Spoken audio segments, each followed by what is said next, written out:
ಹಾಂ ಹಾಂ ಎಲ್ರಿಗೂ ನಮಸ್ಕಾರ. ಇದರಲ್ಲಿ ಈ ಚಿತ್ರದಲ್ಲಿ ನನ್ನೊಂದು ಎನ್ ಜಿ ಒ ನಡೆಸ್ತಾ ಇರೋಂಥ ವ್ಯಕ್ತಿಯ ಪಾತ್ರ.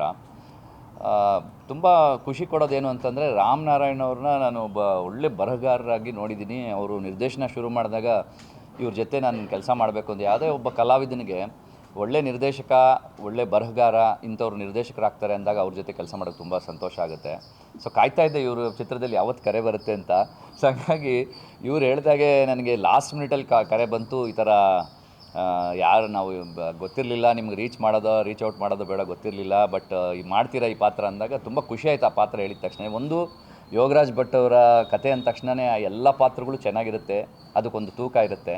ಅದ್ರ ಜೊತೆಗೆ ಇವರು ಬರವಣಿಗೆ ಜೊತೆಗೆ ನಿರ್ದೇಶನ ಅಂತ ಅಂದಾಗ is one of the best writers that we have Kannada ಚಿತ್ರರಂಗದಲ್ಲಿ. ಅಂಥದ್ರಲ್ಲಿ ಇವ್ರ ಜೊತೆ ಕೆಲಸ ಮಾಡೋದು ನನಗೆ, ಇವ್ರು ಹೇಳಿದಾಗೆ ಇವರು ಖುಷಿ ಎಷ್ಟು ಕೊಟ್ಟಿದೆಯೋ ನನಗೂ ಅಷ್ಟೇ ಖುಷಿಯಾಗಿದೆ ನಿಮ್ಮ ಜೊತೆ ಕೆಲಸ ಮಾಡೋದಕ್ಕೆ. ಆ್ಯಂಡ್ ಯಂಗ್ಸ್ಟರ್ಸು ಮನುನ ಟಿ ವಿಲಿ ನೋಡಿರ್ಬೋದು, ಜೊತೇಲಿ ಕೆಲಸ ಮಾಡ್ದಿರ್ಬೋದು, ಬಟ್ ಈ ಹೊಸ ಎನರ್ಜಿಗಳ ಜೊತೆ ಕೆಲಸ ಮಾಡಿದಾಗ ನಾವು ಒಂದಷ್ಟು ಅವ್ರ ಏಜಿಗೆ ಬಂದುಬಿಡ್ತೀವಿ. ಸೊ ನಾನು ಐ ಟೇಕ್ ಆ್ಯಂಡ್ ನಮ್ಮ ಏನಂತೀವಿ ಪಾತ್ರಕ್ಕೆ ನಾವು ನಮ್ಮ ತನನ ಎಷ್ಟು ಕೊಡ್ತೀವೋ ಪಾತ್ರನ ನಮ್ಗೆ ಅಷ್ಟೇ ಕೊಡ್ತಾ ಹೋಗುತ್ತೆ. ಆ ಚಿತ್ರತಂಡದಲ್ಲಿ ಯಾರ್ಯಾರು ಕೆಲಸ ಮಾಡಿದಾರೋ ಅವರಿಂದನೂ ನಾವು ಅಷ್ಟು ಕಲ್ತ್ಕೊಳ್ಳೋ ಒಂದು ಅವಕಾಶ ಸಿಗುತ್ತೆ. ಸೊ ಹಂಗೆ ಯಂಗ್ಸ್ಟರ್ಸ್ ಜೊತೆ ಕೆಲಸ ಮಾಡೋದು ನನಗೂ ಖುಷಿ ಆಯಿತು. ಮೌನ ಅವ್ರ ಜೊತೆನೂ ಅಷ್ಟೇ ಜಾಸ್ತಿ ಹೆಚ್ಚಿಗೆ ಸೀನ್ಸ್ ಇರಲಿಲ್ಲ, but I think it's A wonderful team. ನನ್ನ ಪಾತ್ರ ನಾನು ಎಂಜಾಯ್ ಮಾಡಿದೆ. ಸೋನಲ್ ಅವ್ರ ಜೊತೆ ಕಾಂಬಿನೇಷನ್ ಇತ್ತು. ಸೊ ಹಂಗಾಗಿ ಒಂದು ಗೆಸ್ಟ್ ಅಪಿಯರೆನ್ಸ್ ಥರ ಆದರೂ ಕೂಡ ಅದರಲ್ಲಿ ತೂಕ ಜಾಸ್ತಿ ಇದೆ ಆ್ಯಂಡ್ ಎಂಜಾಯ್ ಮಾಡ್ಕೊಂಡು ಮಾಡಿದೆ. ನಾನು ಥ್ಯಾಂಕ್ಸ್ ಹೇಳೋದಕ್ಕೆ ಇಷ್ಟಪಡ್ತೀನಿ ನಿರ್ಮಾಪಕರಿಗೆ ಮತ್ತು ನಿರ್ದೇಶಕರಿಗೆ. ನೀವು ಯಾವ ಟೀಮ್ ಸೇರಿಕೊಂಡು ನೀವು ಮಾಡ್ತಾ ಇದ್ದೀರಾ, ನಿಮಗೆ ಈ ಚಿತ್ರದಿಂದ ಒಳ್ಳೆಯದಾಗಲಿ. ಡೆಫಿನೆಟ್ಲಿ ಕುಲದಲ್ಲಿ ಕೀಳಿಯಾಗೋದು ಒಂದು ಡೆಫಿನೆಟ್ಲಿ ಒಂದು ಅಷ್ಟು ಜನಕ್ಕೆ ಮುಟ್ಟುವಂಥ ಟೈಟಲ್ಲು ಪ್ಲಸ್ ಸಬ್ಜೆಕ್ಟು.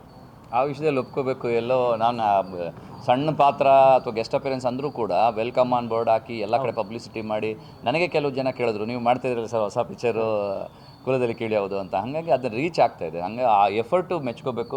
ಡೈರೆಕ್ಟರ್ ಆಗಲಿ, ಟೀಮು, ಹೀರೋ ಅಂತ ಅವ್ರು ಯಾವುದೇ ಕಾರಣಕ್ಕೂ ಹಿಂದೆ ಉಳಿಯಿಲ್ಲ. ಅವರು ಕೂಡ ಟೆಕ್ನಿಷಿಯನ್ನಾಗಿ ನಾನು ನೋಡ್ದಂಗೆ ಎಲ್ಲದರಲ್ಲೂ ಇನ್ವಾಲ್ವ್ ಆಗಿ, ನಾನು ಅಲ್ಲಿ ಸೆಟ್ಗೆ ಹೋದಾಗ ಮಾತಾಡ್ಸೋದ್ರಿಂದ ಹಿಡಿದು ಯಾರೋ ನಮ್ಮ ಪ್ರೊಡ್ಯೂಸರ್ ಕಡೆಯವರು ಅಥವಾ ನಿರ್ದೇಶಕರ ಕಡೆಯವರು ಬಂದು ನನ್ನ ವಿಚಾರಿಸ್ಕೊಳ್ತಾ ಇದ್ದಾರೆ ಅನ್ನೋಷ್ಟು ಮಟ್ಟಿಗೆ ನಾನು ಕಂಫರ್ಟಬಲ್ ಫೀಲ್ ಮಾಡಿಸಿ, ಅವರು ಸರ್ ಹಿಂಗೆ ಮಾಡೋಣ, ಹಿಂಗೆ ಮಾಡ್ತಾಯಿದ್ದೀವಿ ಸರ್, ನಿಮ್ಮದು ಒಂದು ಪೋಸ್ಟರ್ ಬರುತ್ತೆ ಸರ್, ಇನ್ನೊಂದು ಅಂತ ತುಂಬ ಇನಿಷಿಯೇಟಿವ್ ತೊಗೋತಾ ಇದ್ದಾರೆ. ಅದು ತುಂಬ ಖುಷಿ ಆಯಿತು ನನಗೆ. ಹಾಂ ಹಾಂ ಎಲ್ರಿಗೂ ನಮಸ್ಕಾರ.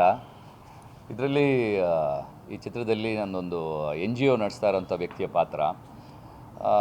ತುಂಬ ಖುಷಿ ಕೊಡೋದೇನು ಅಂತಂದರೆ, ರಾಮನಾರಾಯಣ್ ಅವ್ರನ್ನ ನಾನು ಒಬ್ಬ ಒಳ್ಳೆ ಬರಹಗಾರರಾಗಿ ನೋಡಿದ್ದೀನಿ. ಅವರು ನಿರ್ದೇಶನ ಶುರು ಮಾಡಿದಾಗ ಇವ್ರ ಜೊತೆ ನಾನು ಕೆಲಸ ಮಾಡಬೇಕು ಅಂತ ಯಾವುದೇ ಒಬ್ಬ ಕಲಾವಿದನಿಗೆ ಒಳ್ಳೆ ನಿರ್ದೇಶಕ, ಒಳ್ಳೆ ಬರಹಗಾರ ಇಂಥವ್ರು ನಿರ್ದೇಶಕರಾಗ್ತಾರೆ ಅಂದಾಗ ಅವ್ರ ಜೊತೆ ಕೆಲಸ ಮಾಡೋಕ್ಕೆ ತುಂಬ ಸಂತೋಷ ಆಗುತ್ತೆ. ಸೊ ಕಾಯ್ತಾ ಇದ್ದೆ ಇವರು ಚಿತ್ರದಲ್ಲಿ ಯಾವತ್ತು ಕರೆ ಬರುತ್ತೆ ಅಂತ. ಸೊ ಹಾಗಾಗಿ ಇವ್ರು ಹೇಳಿದಾಗೆ ನನಗೆ ಲಾಸ್ಟ್ ಮಿನಿಟಲ್ಲಿ ಕರೆ ಬಂತು. ಈ ಥರ ಯಾರು ನಾವು ಗೊತ್ತಿರಲಿಲ್ಲ, ನಿಮ್ಗೆ ರೀಚ್ ಔಟ್ ಮಾಡೋದು ಬೇಡ ಗೊತ್ತಿರಲಿಲ್ಲ, ಬಟ್ ಈ ಮಾಡ್ತೀರಾ ಈ ಪಾತ್ರ ಅಂದಾಗ ತುಂಬ ಖುಷಿ ಆಯಿತು. ಆ ಪಾತ್ರ ಹೇಳಿದ ತಕ್ಷಣ ಒಂದು ಯೋಗರಾಜ್ ಭಟ್ ಅವರ ಕತೆ ಅಂದ ತಕ್ಷಣವೇ ಆ ಎಲ್ಲ ಪಾತ್ರಗಳು ಚೆನ್ನಾಗಿರುತ್ತೆ, ಅದಕ್ಕೊಂದು ತೂಕ ಇರುತ್ತೆ.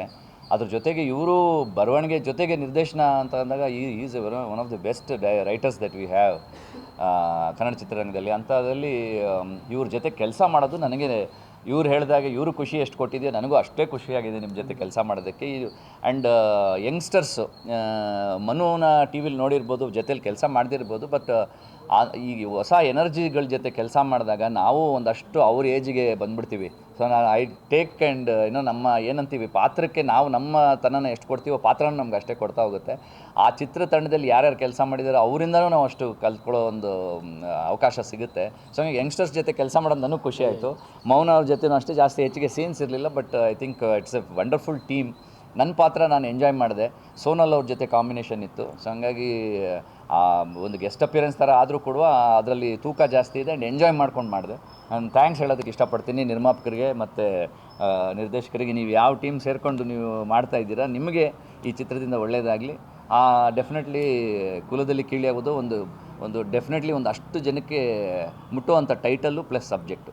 ಆ ವಿಷಯದಲ್ಲಿ ಒಪ್ಕೋಬೇಕು. ಎಲ್ಲೋ ನಾನು ಸಣ್ಣ ಪಾತ್ರ ಅಥವಾ ಗೆಸ್ಟ್ ಅಪಿಯರೆನ್ಸ್ ಅಂದರೂ ಕೂಡ ವೆಲ್ಕಮ್ ಆನ್ ಬೋರ್ಡ್ ಹಾಕಿ ಎಲ್ಲ ಕಡೆ ಪಬ್ಲಿಸಿಟಿ ಮಾಡಿ ನನಗೆ ಕೆಲವು ಜನ ಕೇಳಿದ್ರು, ನೀವು ಮಾಡ್ತಾಯಿದ್ರಲ್ಲ ಸರ್ ಹೊಸ ಪಿಕ್ಚರು ಕುಲದಲ್ಲಿ ಕೀಳಿಯೋದು ಅಂತ. ಹಾಗಾಗಿ ಅದನ್ನು ರೀಚ್ ಆಗ್ತಾಯಿದೆ. ಹಂಗೆ ಆ ಎಫರ್ಟು ಮೆಚ್ಕೋಬೇಕು.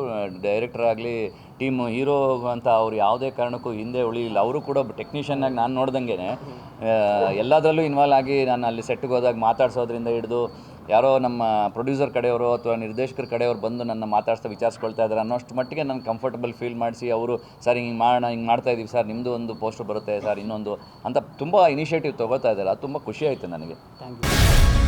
ಗ್ಯಾರಂಟಿ ನ್ಯೂಸ್, ಸುದ್ದಿ ಖಚಿತ, ನ್ಯಾಯ ನಿಶ್ಚಿತ.